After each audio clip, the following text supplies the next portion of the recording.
Can this be true? Did Paul really do this? Rude boy, did you really do this?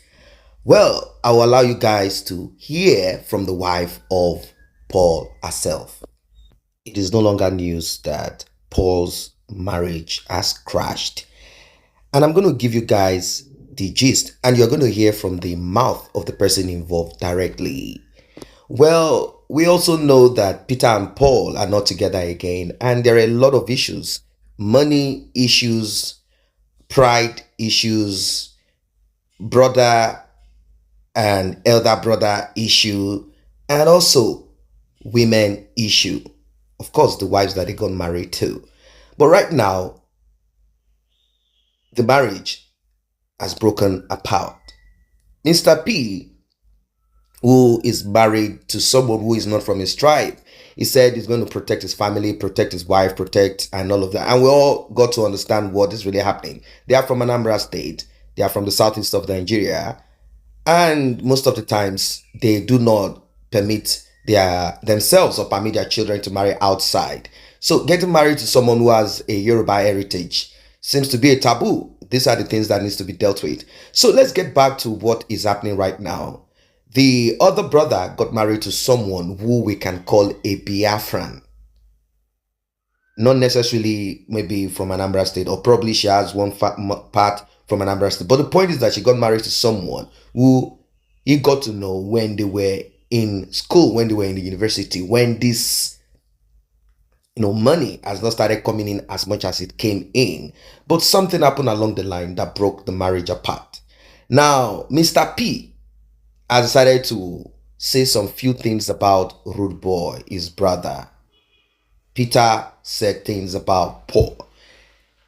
As you all know that their past birthday, the last one they had, the wife to Peter dropped some, very, very, very thoughtful and sensitive birthday wishes. He said, hope this birthday will bring you guys together, and all of these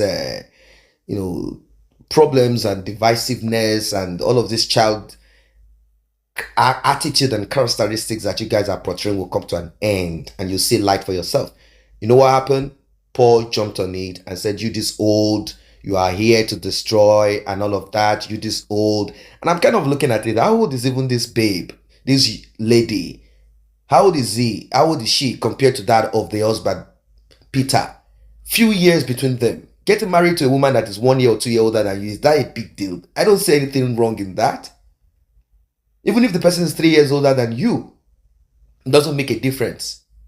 Come on, let's get out of this bullshit. We are not talking of someone 50 years older than you, 20 years older than you, 15 years older than you, and all of that. We are talking of people of same age group. But this mentality. So the brother jumped on it, and we all got to understand that there is still problem in the family. And now with his own marriage broken apart, a lot of things are beginning to come out. I want you to listen for yourself to the wife saying exactly what happened. If you're just coming across this channel and you're not a member, why don't you tap on the subscription button and the red notification icon bell below to alert you whenever videos are dropped. If you are a returning subscriber or you've been here, I say God bless for being here and being supportive. What is happening? How can somebody's wife that you have lived together with your husband for years, you just suddenly wake up for whatever reasons, having kids together, and say you don't want the marriage again? Fine, if you don't want the marriage again, there's no problem. But you don't have to kill the man now. The man does not have to die, because if the man becomes fatherless because of overdragging of things, your children will not recognize their father. Don't women have a heart? Don't women have a heart? I don't understand though. Okay, irreconcilable differences. You are married for 7 years, and you have 3 kids already, which means at the space of 6 years, you were able to have 3 kids.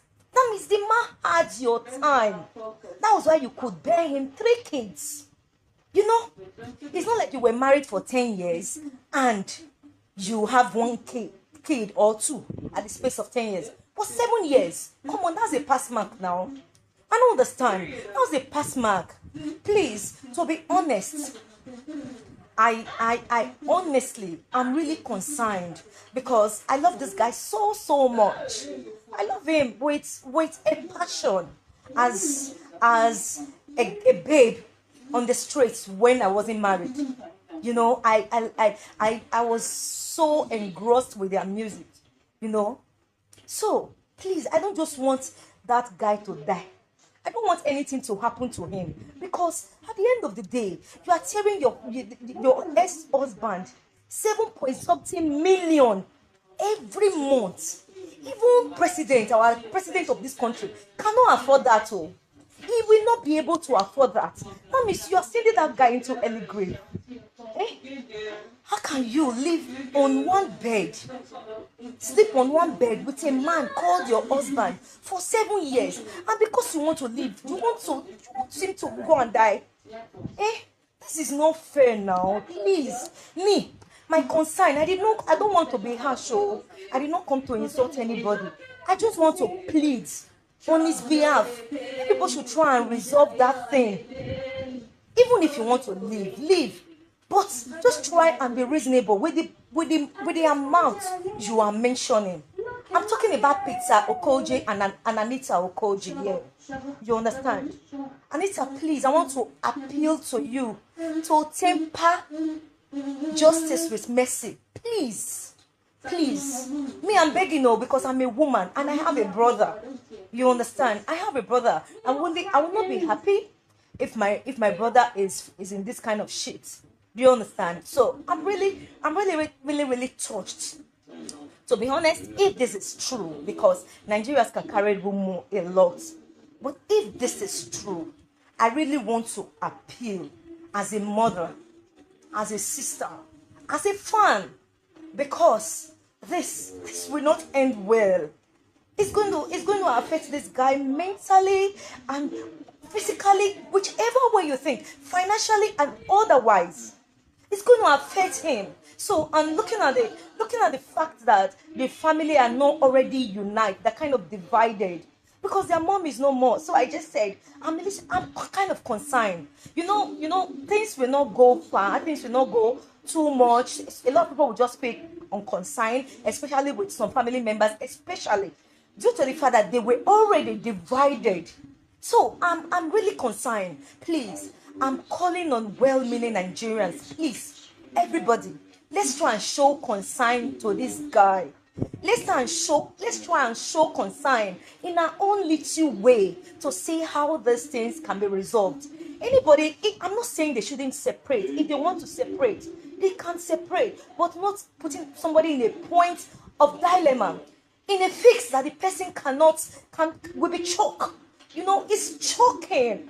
You know, this is more than a death sentence. Are you getting it? This is more than a death sentence. If you ask me, please, I'm appealing on behalf of all mothers, on behalf of women, sisters to guys in general. I'm appealing to Anita Okoji. Please, for the sake of your kids. I'm not a member of your family, but I'm a fan. I'm a fan as well. I'm a mother. I have brothers too. So I will not be happy if I see my brother in this kind of deep shit. It's shit, man. It is a deep one at that. I know some people who didn't like you guys before will be happy now. But me, I don't even wish my enemy to be in this kind of shit. Trust me. I don't even wish my enemy to be in this kind of shit. Please, I'm appealing to you to temper justice with mercy. Please, just try and reconsider this whole thing. Please, that's Paul Okoji. Which one of them again? I don't know. Is just too cute to be in this deep shit. It's just too cute to be in this deep mess. Before you know, they will say the guy is depressed, is mentally unbalanced, he has hypertension, which leads to untimely death. Please, for goodness sake, please, I'm appealing to you. Anita Okoji, this message is for you. And I'm appealing to all well-meaning Nigerians, not the ones that that already have a reprobate mind, though. There are some people that their hearts are as dark as the night. So I'm not talking to those kind of people. I'm talking to those Nigerians, those human beings that still have human feelings. Those are the people I'm talking to. Please, let's try and see how we can talk this lady to calm down and temper justice with mercy. Please, this shit. I don't know what happened between them, but a marriage of 7 years that has produced 3 kids shows what it wasn't bad. The man was there physically. You guys were having physical contact. That's why you were able to pregnant. You had a good time. If you weren't having a good time, you won't pull your legs for your husband. You had a good time, so you were able to give birth in 7 years to 3 kids, which is normal. It's kind of okay, you know. But saying this within it, maybe probably the time you guys have this differences is just between the space of 1 year or 6 months, and it is irreconcilable. And now you are asking for 7 point something million per month, not even a year, per month. Even I'm not restless. As you all know, a lot of you know that I don't come on live video every day. I give time, I give space before I do this. But I was on live yesterday, but since I saw this message yesterday, I've been kind of restless. So when I'm in this kind of situation, I just pick up my phone.